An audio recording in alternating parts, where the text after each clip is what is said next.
நம்மளை சுத்தி நடக்கிற எல்லா விஷயத்துக்குள்ளயுமே சின்னதா ஒரு தொடர்பு இருக்கும். காய், பூ, மரம், மழை, நீராவி, மேகம், கடல், நிலம், உயிரினங்கள், பூமி, வானம்னு எல்லாமுமே ஏதோ ஒரு புள்ளியில இன்னொன்னு சார்ந்து வாழத்தான் முயற்சிக்குது. நம்மளோட பூமி மாதிரியே பல கிரகங்கள், நட்சத்திரங்கள் இருக்குல்ல, இதெல்லாம் பெருவெடிப்புன்னு ஒரு நிகழ்வுனால நடந்தது. அப்போ எல்லா கிரகங்களுக்குமே சின்னதா ஏதோ ஒரு தொடர்பு இருந்திருக்கும். இப்படி வானத்துல இருக்கிற நிலா, நட்சத்திரத்திற்கும் நம்மளோட கடல்ல நடக்கக்கூடிய மீன்பிடி தொழிலுக்கும் உள்ள தொடர்பு என்ன அப்படின்றதான் இன்னைக்கு நம்ம அற்புத அறிவியல் நிகழ்ச்சியில தெரிஞ்சுக்க போறோம். நிகழ்ச்சியை தொகுத்து வழங்க நான் அலெக்ஸ் பாண்டியனும் வந்துட்டேன். கடல் ஓசை FM 90.4 மற்றும் விஞ்ஞான் பிரசார் அமைப்பின் அறிவியல் பலகை இணைந்து வழங்கும் அற்புத அறிவியல். நம்மளோட மீனவர்கள் தொழில்நுட்பம் வளர்ச்சி அடைகிறதுக்கு பல வருஷங்களுக்கு முன்ன இருந்தே கடல்ல பயணிக்க, மீன் பிடிக்க பல பாரம்பரிய அறிவுகளை பயன்படுத்தினாங்க. அதுல ரொம்ப முக்கியமானது வானத்துல தெரிகிற வெள்ளிகளை பார்த்து கடல்ல பயணம் செய்யறது, மீன் பிடிக்க போறது. இப்ப இருக்க காலத்துல GPS, காம்பஸ்னா வந்ததால இந்த வெள்ளிகளை பாக்குற அந்த பழக்கம் கொஞ்சம் கொஞ்சமா குறைஞ்சிட்டே போயிடுச்சு. கருவிகளை தாண்டி இந்த வெள்ளிகளை சரியா கணிச்சு கடல் தொழில் செய்யறது ஒரு சிறப்பான கலையும் கூட. இந்த கலைய கருவிகளோட பயன்பாட்டால அழிச்சிடக்கூடாது இல்லையா? சரி, இப்ப இந்த வெள்ளிகளை பத்தின, அதோட முக்கியத்துவம் பத்தின ஒரு ஒளி நாடகம் வருது, அதை கேட்கலாமா?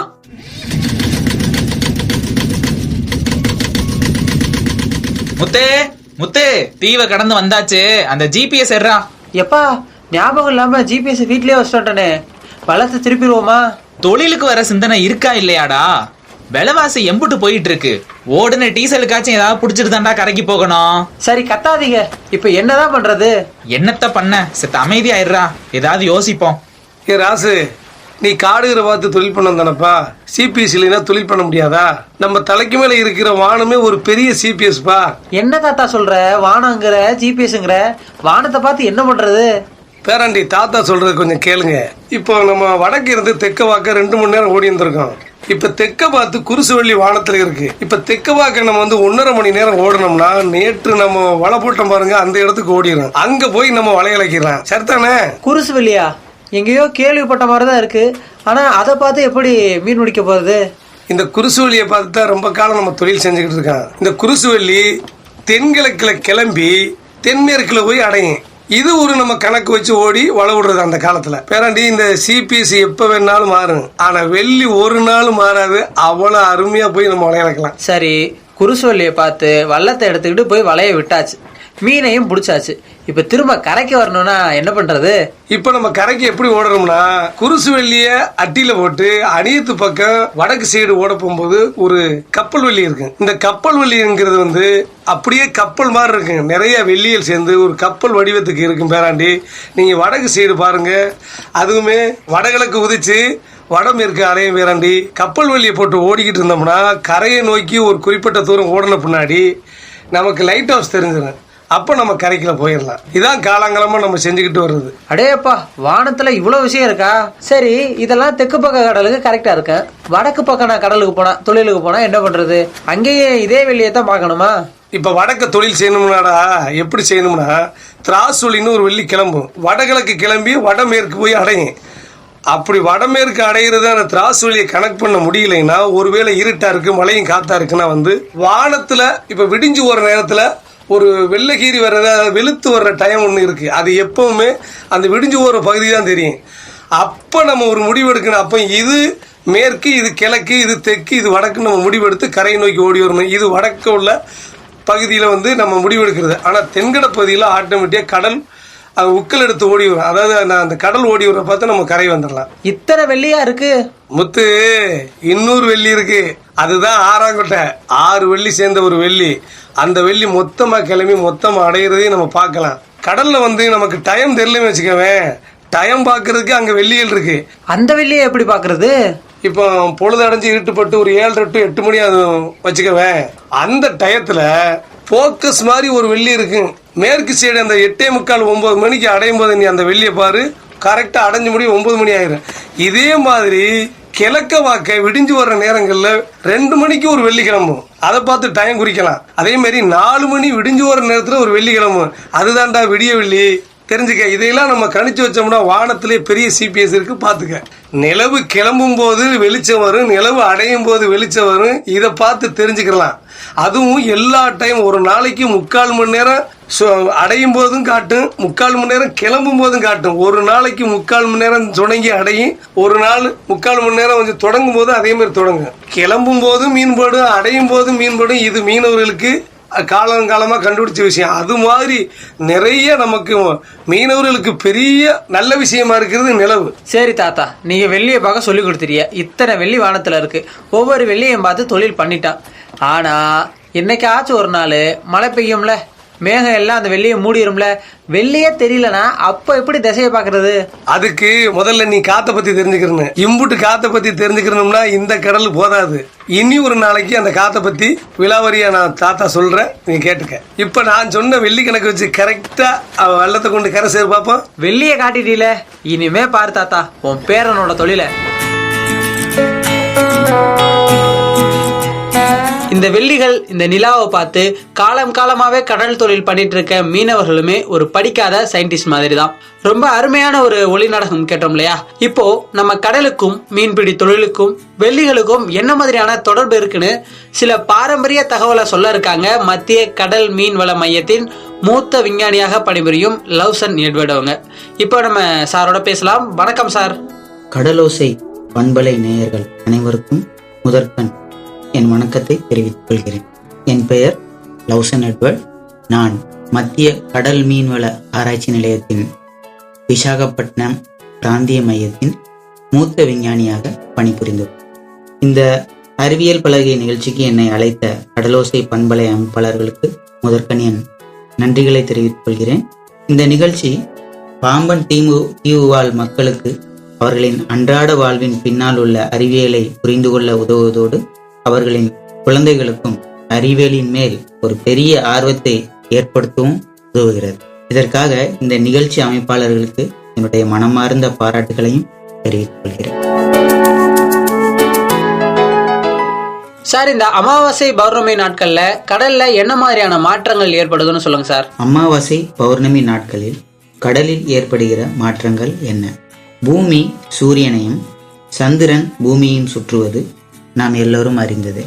இப்படி பூமியும் சந்திரனும் சூரியனை சுற்றி வரும்போது ஒரு மாதத்தில் 2 முறை இந்த 3ம் நேர்கோட்டில் வரும். இப்படி 3ம் நேர்கோட்டில் வரும் நாட்களைத்தான் நாம் அமாவாசை மற்றும் பௌர்ணமி என்று அழைக்கிறோம். இந்த அமாவாசை மற்றும் பௌர்ணமி நாட்களில் கடலின் அலைகள் மற்றும் கடலின் மட்டத்தில் பெரிய மாற்றங்களை நாம் பார்க்கலாம்.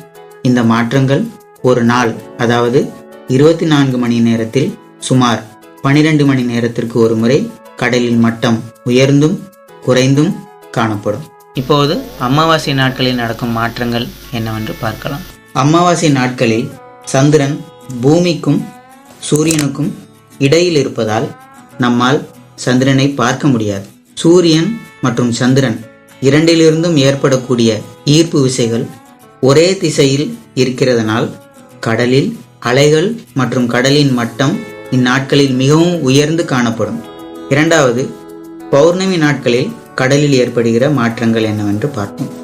இந்த முறை பூமி சூரியனுக்கும் சந்திரனுக்கும் இடையில் இருப்பதால் நம்மால் முழு நிலவை, பிரகாசமான நிலவை பார்க்க முடியும். ஆனால் சூரியன் மற்றும் சந்திரனின் ஈர்ப்பு விசைகள் எதிரெதிரே இருப்பதால் அமாவாசையுடன் ஒப்பிடும்போது சற்றே குறைந்த அளவில் அலைகள் மற்றும் கடலின் மட்டம் இருக்கும். இப்படி அமாவாசை மற்றும் பௌர்ணமி நேரங்களில் கடலில் ஏற்படும் மாற்றங்கள் உலகம் அனைத்திலும் ஒன்றுபோல் இருக்குமா என்று கேட்டால் இல்லை என்றே சொல்ல முடியும். இந்த மாற்றங்கள் அந்தந்த பகுதியில் உள்ள கடற்கரையின் வடிவம், கடல் படுகையின் ஆழம் மற்றும் உள்ளூர் புவியியல் போன்ற பல காரணங்களால் வேறுபடுவதற்கான வாய்ப்புகள் மிகவும் அதிகம்.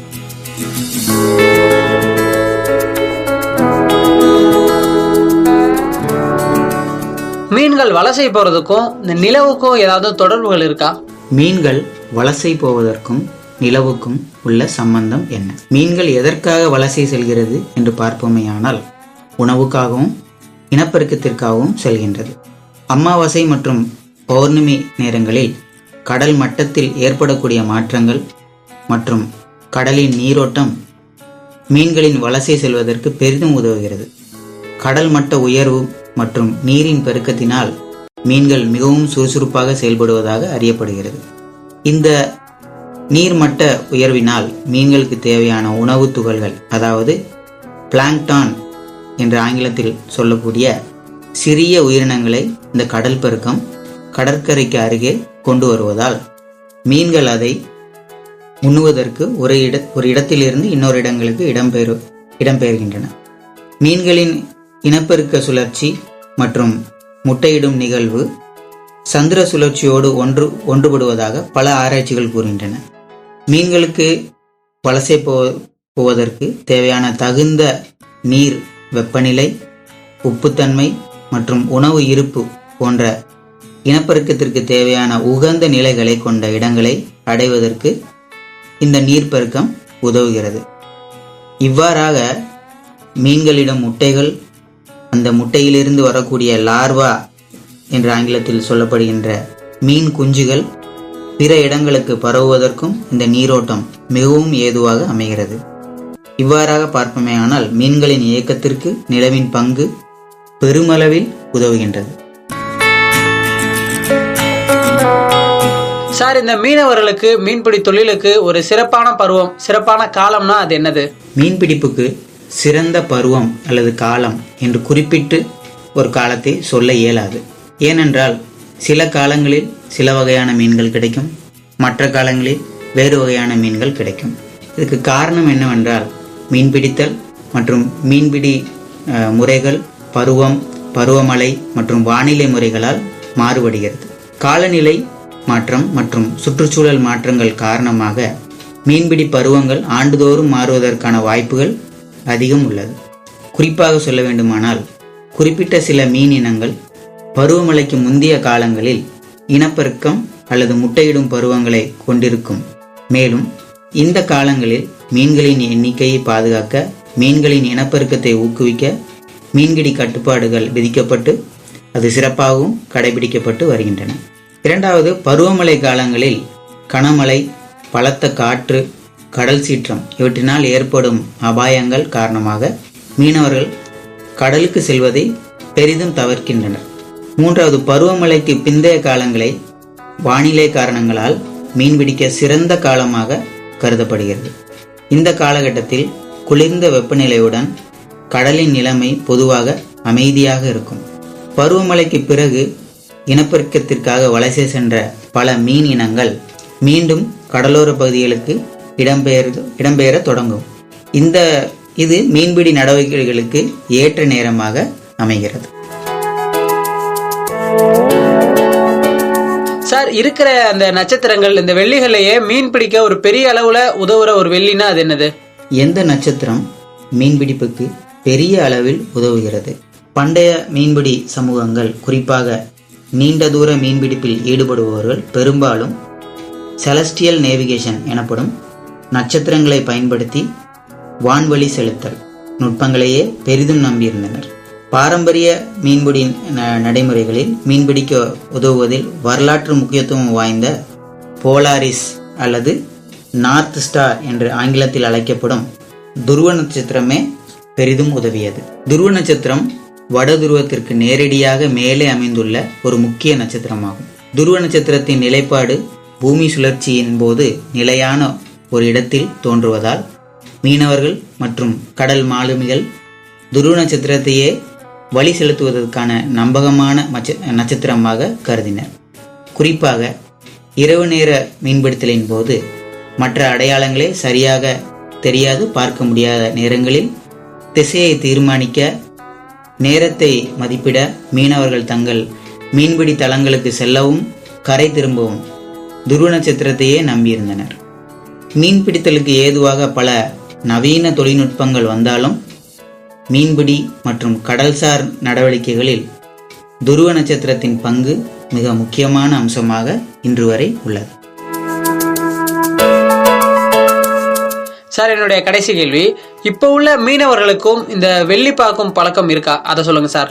இப்போது உள்ள மீனவர்களுக்கு இந்த நட்சத்திரங்களை பார்த்து மீன்பிடிக்கும் பழக்கம் உள்ளதா? இளைய தலைமுறை மீனவர்கள் இடத்தில் இந்த நட்சத்திரங்களை பார்த்து மீன்பிடிக்கும் பழக்கம் இல்லை அல்லது குறைந்துவிட்டது என்றே கூற முடியும். சில பாரம்பரிய மீனவர்கள் தங்கள் இளைய தலைமுறைக்கு இந்த வான்வழி நடத்தல் நுட்பங்களை கற்றுக் கொடுத்தாலும் இன்றைய மீனவர்கள் மீன்பிடி தளங்களை எளிதாக கண்டறியவும், துல்லியமாக படகை வழி செலுத்தவும், வானிலையை கண்டறியவும், தங்களின் மீன்பிடி முயற்சிகளை மென்மேலும் மேம்படுத்தவும் ஜிபிஎஸ் சாதனங்கள், சேட்டிலைட் ஃபோன், ஃபிஷ் ஃபைண்டர் போன்ற நவீன கருவிகளையே நம்பியிருக்கின்றனர். இப்போ நம்ம மீனவர்களுக்கும் கடலுக்கும் இந்த வெள்ளிகளுக்கும் உள்ள பாரம்பரிய தொடர்பு பற்றி ஆராய்ச்சியாளர் சொன்ன எல்லா விஷயத்தையும் கேட்டோம். அடுத்து கொஞ்சம் அறிவியல் ரீதியில இந்த தகவலை வந்து தெரிஞ்சுக்கணும்ல. அதற்காக இந்த வெள்ளிகளுக்கும் கடலுக்கும் உள்ள தொடர்பு பத்தி அறிவியல் தகவலை கொடுக்க இணைஞ்சிருக்காங்க கடல் மீன்வள ஆராய்ச்சியாளர் VS சந்திரசேகர். இப்ப நம்ம ஆராய்ச்சியாளரோட பேசலாம். வணக்கம் ஐயா. நான் டாக்டர் VS சந்திரசேகரன், ஓய்வு பெற்ற விஞ்ஞானி, கடல் ஆராய்ச்சி விஞ்ஞானி பேசுகிறேங்க. சார், இந்த மீன்கள் இருக்கு இல்லையா, இந்த மீன்கள் வந்து அடுத்தடுத்த தலைமுறைக்கு வந்து அந்த தகவல்களை வந்து கடத்துமா சார்? மீன்கள் மட்டும் இல்லை, எல்லா விலங்குகளும் தாவரங்களும் அது உடம்புல இருக்கிற ஜீன்னு சொல்லுவோம், குரோமோசோமில் இருக்கிற ஜீன், அது மூலமாக குணாதிசயங்களை ஒரு தலைமுறையிலிருந்து இன்னொரு தலைமுறைக்கு கடத்தும். மிச்சபடி வேற எந்த தகவல்களை அது கடத்தும்னா இல்லை. சார், நம்மளோட கடலுக்கு போற மீனவர்கள் வந்து ஒவ்வொரு வெள்ளிக்கும் பாரம்பரிய முறையில சில பேர்கள் வந்து வச்சிருப்பாங்க. ஆனா அறிவியல் ரீதியில இந்த வெள்ளிகளுக்குன்னு தனித்தனியா பேர்கள் இருக்கான்னு சொல்லுங்க சார். ஆமா, இருக்குது.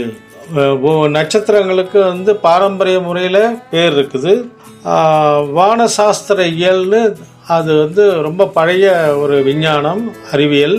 ரொம்ப வருஷமாக கிரேக்கர்கள், நம்ம தமிழர்கள் எல்லாருமே அதை வந்து அந்த காலத்துலேருந்தே அதை நல்லா வந்து அந்த அறிவியலை வந்து சிறப்பாக செய்து வருகிறார்கள். ஸோ அது பிரகாரம் வந்து அது இப்போ மாடர்னாகவும் அது ஆகி அதில் வந்து சயின்டிஃபிக்காக நிறைய பேருங்க அதில் இருக்குது. சார், கடல் உள்வாங்க காரணம் நிலவு அப்படின்னு சொல்றாங்க. அப்ப நிலவோட ஈர்ப்பு எல்லா பக்க கடல்லாமே உள்வாங்கி வெளியேறணும்ல, அது ஆகாம ஏன் சில கடல்ல மட்டுமே கடல் உள்வாங்கிறது வெளிவரது நடக்குது? கடல் உள்வாங்க நிலவு காரணம்தான், அது உண்மை. நிலவோட ஈர்ப்பு சக்தியினால்தான் கடல் ஏற்ற இறக்கம், ஹை டைடு லோ டைடு உருவாகுது. அது வந்து எல்லா கடல் பகுதியிலையும் தான் நடந்துக்கிட்டு இருக்குது. ஆனால் நமக்கு தெரியறதில்ல. நம்ம இருக்கிற இடத்துல ஹைடைடாக இருக்கும்போது அப்படியே அந்த பூமியில் அடுத்த சைட்லேயும் அது ஹைடைடாக தான் இருக்கும். ஏன்னா அந்த இப்போ ஒன்றும் இல்லை, ஒரு பலூனில் ஃபுல்லாக தண்ணியை ரொப்பி அதை கையில் வச்சுக்கிட்டிங்கன்னா அது கடகடன் அப்படியே ஆடும். ஒரு பக்கம் அதை அழுத்தினீங்கன்னா இன்னொரு பக்கம் பிதுங்கும், சைடில் அழுத்தினீங்கன்னா மேலேயும் கீழேயும் பிதுங்கும். இதே மாதிரி தான் நம்ம பூமியின் மேல் இருக்கிற கடல் தண்ணீர் வந்து இந்த சூரிய சந்திர அதனுடைய ஈர்ப்புக்கு அது வந்து தண்ணி வந்து ஒரு பக்கம் இழுக்கும்போது இன்னொரு பக்கம் தண்ணி உள்ளே வாங்கும். இதுதான் ஹைடைடு லோ டைடு. இது ஒரு இடத்துல ஹைடைடாக இருக்கும்போது இன்னொரு இடத்துல லோ டைடாக இருக்கும். இது சந்திரன் நிலவுல மட்டும் இல்லை, ஓரளவுக்கு சூரியனுடைய சக்தியும் இதில் வந்து அது வந்து செயல்படுத்துது. சந்திரன் வந்து நமக்கு கிட்டக்க இருக்கிறதுனால அதனுடைய ஈர்ப்பு சக்தி அதிகமாக இருக்கும். சூரியன் தூரமாக இருக்கு, ஆனால் சூரியன் வந்து பெருசாக இருக்குது. அதனுடைய ஈர்ப்பு சக்தியும் அதுக்கேற்ற மாதிரி இது வந்து பூமியினுடைய நீர்ப்பரப்பானது உங்களுக்கு ஏற்ற இறக்கத்தை உண்டாக்கும். சார், நம்மளோட கடல்ல இருந்து அலைகள் வந்து ஏற்படுது. அது வந்து அலைகள் வந்து கரையில வந்து கரெக்டா முடியுது. அந்த கரையை தாண்டி அலைகள் வரமாட்டேங்குது. கரெக்டா எவ்வளோ தண்ணி இருந்தாலுமே கொஞ்சம் தூரம் கரெக்டா அலைகள் வந்து கரையை வந்து தொட்டுட்டு அதுக்கப்புறம் திரும்ப போயிருது. அதுக்கான காரணம் என்ன சார்? கடல் வந்து நீர்ப்பரப்பு, கரை வந்து கடற்கரை ஓரம் வந்து கடல் வந்து நிலப்பரப்பை சந்திக்கிற இடம். ஸோ உங்களுக்கு அலை எப்படி வருது? காற்று அடிக்கிறப்ப தான் அலை வரும். காற்று சுத்தமாக இல்லைன்னா சுத்தமாக அலையும் இருக்காது. சின்ன அலை இருக்கும்போது காற்று லேசாக இருக்குன்னு அர்த்தம், பெரிய அலை வரும்போது காற்று அதிகமாக இருக்குன்னு அர்த்தம். ஸோ அந்த காற்றினுடைய சக்தி தான் வந்து தண்ணியில் மோதி அதை அலையாக உருவாக்கி அந்த சக்தி தான் ஆக்சுவலாக அலையாக வந்து ஒரு இடத்துல இருந்து கடலில் உருவாகி நம்ம கடற்கரை ஓரமாக வருது. வந்து நமக்கு ஆழ குறைவாக அந்த அலை வந்து அப்படியே சுருண்டு உங்களுக்கு அப்படியே கரைஞ்சி போயிடுது. இதுதான். ஸோ தண்ணி ஒரு கரைக்கு மேலே தண்ணி வர்றதுக்கு வாய்ப்பே கிடையாது. அதனால் தண்ணி எங்கே இருக்குதோ அது வரைக்கும் தான் அலையும் வரும். சார், இந்த நிலவுக்கும் நம்ம கடலுக்கும் என்ன மாதிரியான தொடர்புகள் இருக்கு அப்படின்னு நிறைய விஷயங்கள் சொன்னீங்க. இப்போ இந்த சூரியனுக்கும் நம்ம கடலுக்கும் உள்ள தொடர்பு என்ன சார்? இதை பத்தின விளக்கம் சொல்லுங்க சார். கடலுக்கும் நிலவுக்கும் தொடர்பு இருக்கிற மாதிரி சூரியனோட கடலுக்கு தொடர்பு இருக்குது. இப்போ சொன்ன இல்லையா, அதே தான். சூரியன் சந்திரன் வந்து உங்களுக்கு பக்கத்தில் இருக்கிறதுனால அதனுடைய ஈர்ப்பு சக்தி அதிகமாக கடல் நீரை வந்து ஏற்ற இறக்கம் ஆகிறதுக்கு வழி பண்ணுது. ஆனால் சூரியனுடைய ஈர்ப்பு சக்தியும் இதில் இருக்குது. ஆனால் அது வந்து தூரக்க இருக்கிறதுனால அது வந்து குறைவாக இருக்கும். என்னோட கேள்விகள் முடிஞ்சிருச்சு சார். நம்மளோட மக்களுக்காக நிறைய பதில்களை, நிறைய விளக்கங்களை கொடுத்தீங்க. ரொம்ப நன்றி சார். நல்லது நேயர்களே, நான் இப்போ சொன்ன விவரங்கள்லாம் உங்களுக்கு யூஸ்ஃபுல்லாக இருந்திருக்கும்னு நினைக்கிறேன். மீண்டும் சந்திப்போம். வணக்கம். இன்னைக்கு நம்ம நிகழ்ச்சி ரொம்பவே நல்லா இருந்துச்சுல. தொடக்கத்துல ஒரு ஒளி நாடகம் கேட்டோம். அது வெள்ளி பத்தின நம்மளோட ஆர்வத்தை தூண்டுச்சு. அப்படியே அந்த ஆர்வம் வந்து கேள்விகளா மாறிச்சு. அந்த கேள்விகளுக்கான விளக்கங்களும் நம்மளுக்கு கிடைச்சிச்சு. நம்மளோட கடலுக்கும் வானத்துல இருக்கிற நிலாவுக்கும் நட்சத்திரத்திற்கும் என்ன தொடர்பு இருக்கு அப்படிங்கிற தகவல்களை பாரம்பரிய தகவலாகவும் அறிவியல் தகவலாகவும் 2 ஆராய்ச்சியாளர்கள் கொடுத்தாங்க. அந்த தகவலை கொடுத்த ஆராய்ச்சியாளர்கள் யார் யாரு? மத்திய கடல் மீன்வள மையத்தின் மூத்த விஞ்ஞானி லவுசன் எட்வர்ட் மற்றும் கடல் மீன்வள ஆராய்ச்சியாளர் VS சந்திரசேகர். 2 பேருக்குமே ஒரு பெரிய நன்றி தெரிவிச்சுட்டு இதோட நம்ம நிகழ்ச்சியை நிறைவு செஞ்சுக்கலாம். இவ்வளவு நேரம் நீங்க கேட்டிருந்தது நம்ம கடலோசை FM 90.4 மற்றும் விஞ்ஞான் பிரசார் அமைப்பின் அறிவியல் பலகை இணைந்து வழங்கும் அற்புத அறிவியல் நிகழ்ச்சியை தொகுத்து வழங்கினது நான் அலெக்ஸ் பாண்டியன். மீண்டும் உங்களை அடுத்த ஒரு அற்புத அறிவியல் நிகழ்ச்சியில வேற ஒரு தலைப்புல வந்து சந்திக்கிறேன். நன்றி, வணக்கம்.